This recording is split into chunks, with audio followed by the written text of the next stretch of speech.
I may never march in the infantry, ride in the cavalry, shoot the artillery. I may never fly o'er the enemy, but I'm in the Lord's army, yes, sir. I'm in the Lord's army, yes, sir. I'm in the Lord's army, yes, sir. I may never march in the infantry, ride in the cavalry, shoot the artillery. I may never fly o'er the enemy, but I'm in the Lord's army, yes, sir. Well, good evening. Hope you're having a great week so far. This is Kids Corner, and thank you for joining me on here this Wednesday evening. I brought something with me this evening. I brought this ear of corn. It's an ear of corn. This is where your corn on the cob comes from. It's inside these what's called corn husks inside there, and you peel these off and you put that corn in some hot boiling water and you cook it up, and then you put some butter on it and salt and pepper. It's really, really good. And I brought this with me because it made me think about a Bible story in Genesis chapter 41. It's about a guy that you know. His name is Joseph. And it reminded me about Joseph's story. You remember that at the time, and the thing about this corn in the story is that while it's good for us to eat, enjoyable for us to eat, it actually helped to save an entire nation in this story. You'll remember that at the time, the ruler of Egypt, Pharaoh, had a dream. Actually, had two dreams. He had two dreams. In one dream, he saw 7 skinny cows, and they came up and they ate, the Bible says, devoured 7 fat cows, ate them all up. And then in a second dream, he saw 7 shriveled up, dried, shrunken corn like this, ears of corn, and they devoured or ate up 7 fat, delicious ears of corn in the dream. Now these dreams were very troubling to Pharaoh. He didn't know what they meant. They were weird. What was that all about? And he began to ask his wise men, his assistants, people that helped him, and nobody could interpret it. Nobody could tell him what they meant. But his butler was standing nearby. When his butler heard about the dream, he told Pharaoh about a prisoner that he met when Pharaoh had thrown the butler in prison years earlier. And the prisoner's name was Joseph, and that he was from the land of Canaan. And he told Pharaoh that Joseph had interpreted a dream for the butler, and that the butler believed that he could also interpret Pharaoh's dream for him about the cows and the corn. Some Bibles say grain. Some translations actually go ahead and translate that as corn, and corn is a grain. So Joseph was brought before Pharaoh, and sure enough, Joseph interpreted the dream for Pharaoh, told him what it meant. And what it meant was that there would be the seven fat cows and the 7 good ears of corn represented 7 good years of harvest, which meant for 7 years they would be able to have all the crops they need, all the grain, lots of corn, all the corn that they needed, and things for 7 years. They would have more than they needed, actually, is what it meant. They would have more than what they needed. And then the 7 skinny cows and the 7 shrunken up corns represented 7 years of what's called famine. And that is where they couldn't produce crops. The corn wouldn't grow, other crops wouldn't grow, and they wouldn't have enough to eat in those 7 years. Pharaoh was so impressed with Joseph that he made him second in command in Egypt, in charge of everything. He put him in charge of storing food for the famine. By the time the famine struck, Joseph had stored up enough food to get the entire nation of Egypt through the famine. So he was very good at that. He was very organized and knew how to take care of that, so that when the famine hit, the time when they couldn't produce enough crops, they had stored up enough, saved up enough that they could all survive through the famine. But Egypt is not really the nation that I was referring to when I said that the corn saved an entire nation.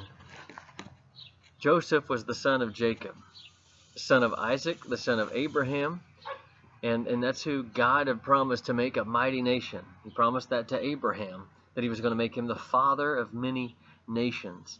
Joseph was one of 11 sons of Jacob. And in case you're wondering how he came to be in jail in Egypt, you should remember the story that he was sold by his other brothers into slavery. Remember, because he was his father's favorite, and that made them mad, and they didn't like that. His father had given him the coat of many colors, and they didn't like that, and they took it away from him and sold him, put him in a pit in a hole in the ground, and then they sold him into slavery to get rid of him, and told their father that an animal had killed him. And he ended up in Egypt, and some other things happened. That's how he ended up in prison. Some other bad things happened that were not his fault, but that's how he ended up in prison. You can almost understand why the brothers hated him so much, being the favorite. He just Dad liked him more than everybody else. But anyway, back to this story. Here they've had 7 good years. Now they've had 7 years of famine, and Joseph is second in charge and has stored up enough food for them to eat. But one day Joseph's brothers did in fact bow down down before his brothers, and why that's important is that the other reason why his brothers didn't like him was that he had a couple of dreams that represented his brothers bowing down to him, and he told them about those dreams. He said that I had these dreams, and it means that someday you're going to bow down to me. Well, they didn't like that, and you can understand again why they hated him so much. They weren't about to bow down to their youngest brother, their little brother, but he'd had those dreams. So now, fast forward here to the famine, they will be bowing down to Joseph because the famine hurt them too. And their father sent them to beg for food. They didn't live in Egypt at the time. They lived very close to Egypt, and their father sent him to beg for food. They sent his brothers. Now Joseph could have refused. He could have told him no. He could have put him in prison, or worse, without even giving him a trial if he wanted to. He was second in command. He was the second most powerful man in Egypt. But Joseph knew that God had allowed everything to happen that happened to him for a reason, and that reason was so that Joseph could save his family, and that family would eventually become the nation of Israel. And that's the nation I was talking about, that corn played a part in saving the nation of Israel. You know, it's not always easy to love your siblings, especially when they do wrong things to you, and Joseph, he loved his siblings, and when he saw them, he cried because he hadn't seen them in so long, and he did end up forgiving them for what they did because he realized it was part of a bigger plan that God had put into place. And so he forgave them for what he did because it put him in a place to be able to help and influence lots and lots of other people and be part of saving the nation of Israel. But even when your siblings do wrong things to you and you get frustrated with them, God put them in your life for a reason. All of us, he put our siblings in our life for a reason, just the same way that he put Joseph in his brothers' lives. And so be thankful for the siblings that you have.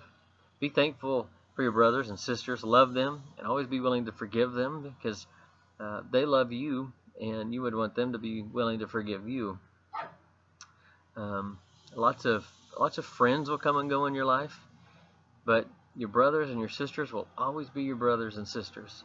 And so we need to, we need to love them, and we need to take care of them. We need to forgive each other, and allow God to work in our lives. The other thing we learn from this story is simply that things happen and circumstances happen in life, and God puts us in places that sometimes we don't understand why he put us in the places that he put us in, but God has a plan.